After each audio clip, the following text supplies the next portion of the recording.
and welcome. In this journey of lifelines of national economy, मैंने अभी तक आपको बताया है apple pie, the apple of my eye के बारे में, यानी कि मेरी आंखों के तारों। मैं आपको ये बताना चाहती हूँ कि हम लोगों ने पढ़ा था अबाउट 3 इंपॉर्टेंट थिंग्स जो कि हैं लाइफलाइंस ऑफ नेशनल इकोनॉमी। सबसे पहला था ट्रांसपोर्ट, दूसरा था कम्युनिकेशन और तीसरा था ट्रेड। अब विदाउट वेस्टिंग एनी टाइम हम लोग आगे बढ़ते हैं and we will start studying about transportation, जो कि है हमारा सबसे इंपॉर्टेंट और सबसे पहला लाइफलाइन ऑफ नेशनल इकोनॉमी। अब यहाँ पर जब हम लोग ट्रांसपोर्ट की बात करते हैं तो we see that there are 3 important domains of our earth, यानी कि 3 तरीकों से बहुत ज्यादा ट्रांसपोर्टेशन हो सकता है। सबसे पहला है इसमें लैंड। लेकिन क्या लैंड अपने आप से उठकर ट्रांसपोर्ट करता है? जी नहीं। While land we see that there are 3 modes of transportation and they are roadways, then we see railways और उसके साथ ही साथ पाइपलाइंस। ये एक ऐसी चीज है जो जनरली लोग भूल जाते हैं, लेकिन ये चीज याद रखें कि पाइपलाइंस भी आती हैं अंडर ट्रांसपोर्टेशन बाय लैंड। अब यहाँ पर जब हम लोग रोडवेज की बात करते हैं तो इंडिया एक बहुत बड़ी सी कंट्री है। हमें पता है कि हमारी कंट्री में इस तरीके से मोटरेबल रोड्स बने हुए हैं जो कि कनेक्ट करते हैं पूरी कंट्री के चारों कोनों को, which is a very big achievement. उसके साथ ही साथ ये जो एप्पल पाई बन रही है या फिर ये जो एप्पल जैम बन रही है जम्मू एंड कश्मीर में, वो different parts of the world की पास तक आने वाली छोटे छोटे ग्रोसरी स्टोर्स तक भी पहुंच जाती है with the help of roadways. इसके बाद अगर हम लोग रेलवेज की बात करें तो हमारी कंट्री का, इंडिया का जो रेलवे नेटवर्क है, it stands eight 4th number in the entire world, यानी कि हमारे पास एक बहुत ही वेल कनेक्टेड, एक बहुत ही स्ट्रॉन्ग रेलवे नेटवर्क भी है। Although railways were considered to be a gift of Britishers, it is something that has developed a lot over time. हम लोग देखते हैं कि हमारा जो रेलवे नेटवर्क है उसकी मदद से अगर हम लोग सिर्फ गुड्स और सर्विसेज की बात करें तो बहुत लंबे डिस्टेंसेस पर बहुत भारी रॉ मटेरियल और उसके साथ साथ बहुत ही भारी फिनिश प्रोडक्ट्स भी ट्रांसपोर्ट करके अलग अलग जगहों पर पहुंचाए जाते हैं। इसके बाद जो तीसरा मोड ऑफ ट्रांसपोर्टेशन है on land, that is pipelines. अब पाइपलाइंस की जब हम लोग बात करते हैं तो लिक्विड प्रोडक्ट्स जैसे कि ऑयल या फिर उसके अलावा किसी भी तरीके का इंपॉर्टेंट कोई लिक्विड है वो सब ट्रांसपोर्ट होता है। उसके अलावा हम लोग देखते हैं गैस की बहुत सारी पाइपलाइंस होती हैं जो भी बहुत बड़ा इंपॉर्टेंट एस्पेक्ट है ट्रांसपोर्टेशन का। यहाँ पर हम लोग देखते हैं कि इन तीनों मोड्स की मदद से लैंड के थ्रू ट्रांसपोर्टेशन देखने को मिलता है।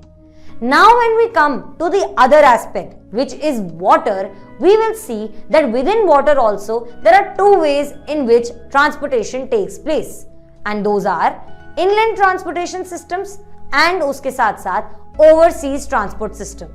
अब यहाँ पे हम लोग बहुत ज्यादा लकी हैं कि हमारे पास एक बहुत ही बढ़िया सा ड्रेनेज सिस्टम है। ड्रेनेज सिस्टम याद करके आपको 9th क्लास वाला चैप्टर याद आ जाता होगा। बहुत सारी रिवर्स के नाम याद आते होंगे, गंगा, यमुना, गंगोत्री, ब्रह्मपुत्र। ये सारी रिवर्स जो हैं इन्होंने हमारी जिंदगी को बहुत ज्यादा आसान बना दिया है, not just by providing water but also bye supporting trade practices को भी इनलैंड ट्रांसपोर्टेशन की मदद से, या फिर हम लोग क्योंकि एक पेनिनसुलर कंट्री हैं तो हम लोग देखते हैं कि बहुत सारा हमारे पास सी पोर्ट्स हैं, बहुत सारा एरिया है जो कि रिवर्स की मदद से कनेक्टेड है, not just within the country but to the entire world. We see a lot of overseas export, overseas trade और उसके साथ साथ overseas travelling which is happening by water. So within water also we see, with the blessing of a very beautiful drainage system that we have in the entire country, there are so many things that are transported via the inland transport system also, और उसके साथ साथ बहुत सारा trade और बहुत सारा transportation होता है with the help of overseas transportation system also।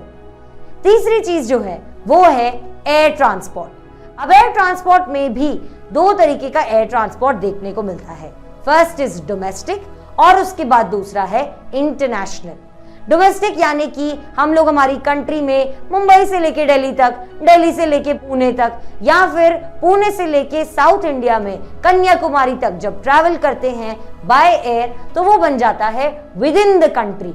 Domestically उड़कर एक जगह से दूसरी जगह जाने वाला सिस्टम ऑफ ट्रांसपोर्ट। लेकिन अगर हम लोग इंटरनेशनल फ्लाइट्स के बारे में बात करते हैं तो उस इंटरनेशनल सिस्टम के अंडर आता है flights which go from our country to different countries and different parts of the entire world. यहाँ पर आप लोगों को अगर एक इंटरेस्टिंग चीज बताऊं तो साउथ इंडिया से बहुत सारे ऐसे इडली सांबर वाले लंच और ब्रेकफास्ट के पैकेट्स होते हैं जो कि एवरीडे ट्रांसपोर्ट किए जाते हैं to Tamil Nadu and Andaman and Nicobar islands और बहुत सारी नेबरिंग कंट्रीज तक। तो ये जो है ये है एक fastest means of transportation.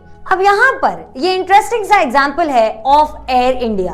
Air India के पीछे एक बहुत लंबी सी कहानी है और वो ये है कि एक समय पर एयर इंडिया जो था वो था Tata airlines. It was a privately founded airline company.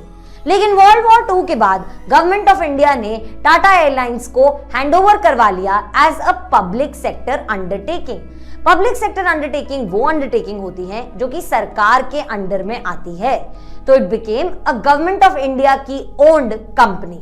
अब इतने सारे साल हो गए, उसके बाद धीरे धीरे इंटरनेशनल फ्लाइट्स ओपन करने के लिए हमने देखा कैसे हमारे यहाँ पे प्राइवेटाइजेशन भी होने लगा और बहुत सारे प्राइवेट प्लेयर्स भी, प्राइवेट कंपनीज भी आने लगी जो कि इंडिया में एयरलाइन सिस्टम को बिल्ड करने लगी।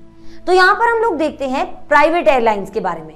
प्राइवेट एयरलाइंस वो एयरलाइंस होती हैं जो कि प्राइवेटली ओन्ड होती हैं by individual, group of individual, a company या फिर by a group of companies. तो बहुत सारे स्टेक होल्डर्स हो सकते हैं इन प्राइवेट एयरलाइंस। लेकिन अगर हम लोग पब्लिक सेक्टर अंडरटेकिंग की बात करें तो वो सिर्फ और सिर्फ गवर्नमेंट ऑफ इंडिया के पास ही होता है। अब इसके साथ ही साथ चलते हैं to the Air India example. Air India की कहानी यहाँ पर खत्म नहीं होती। हमारे यहाँ पर एयर इंडिया ने बहुत लंबे समय तक as a public sector undertaking अपनी स्पेस बनाए रखी। लेकिन इन 2021 हम लोगों ने देखा कैसे एयर इंडिया को वापस से हैंडओवर कर दिया गया है to the private own company Tata groups को। तो यहाँ पर फिर से एक ट्रांसफर हुआ है of Air India from a public sector undertaking to a private airline.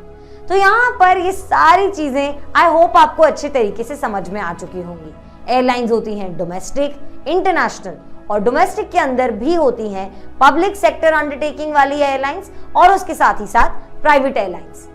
अब what I want you to earnestly do is make a mind map in your mind. यानी कि हम लोग याद करते चलें कि सबसे पहली चीज जिसके बारे में हमने पढ़ा था वो था लाइफलाइन। लाइफलाइन में क्या क्या था? सबसे पहली चीज थी ट्रांसपोर्ट, फिर है कम्युनिकेशन और उसके साथ ही साथ ट्रेड भी। इसके बाद हम लोगों ने ट्रांसपोर्ट में स्पेसिफिकली देखा लैंड, एयर और वाटर ट्रांसपोर्ट। और विद इन लैंड हम लोगों ने देखा कैसे आता है रोडवेज, रेलवेज और पाइपलाइंस भी। विद इन वाटर आता है inland transportation and overseas transportation और उसके साथ ही साथ एयरवेज के अंडर आता है इंटरनेशनल एंड डोमेस्टिक फ्लाइट्स। और डोमेस्टिक फ्लाइट्स के अंदर क्या आता है? पब्लिक सेक्टर ओन फ्लाइट्स और उसके साथ साथ प्राइवेट एयरलाइंस। आई होप ये माइंड मैप आपके दिमाग में क्लियर होगा। क्लियर करते चलिए, आगे बढ़ते चलिए। We are here to hand hold and we are here to study with you together. Thank you so much for all your patience. To the last chapter, let us stay tuned. Thank you.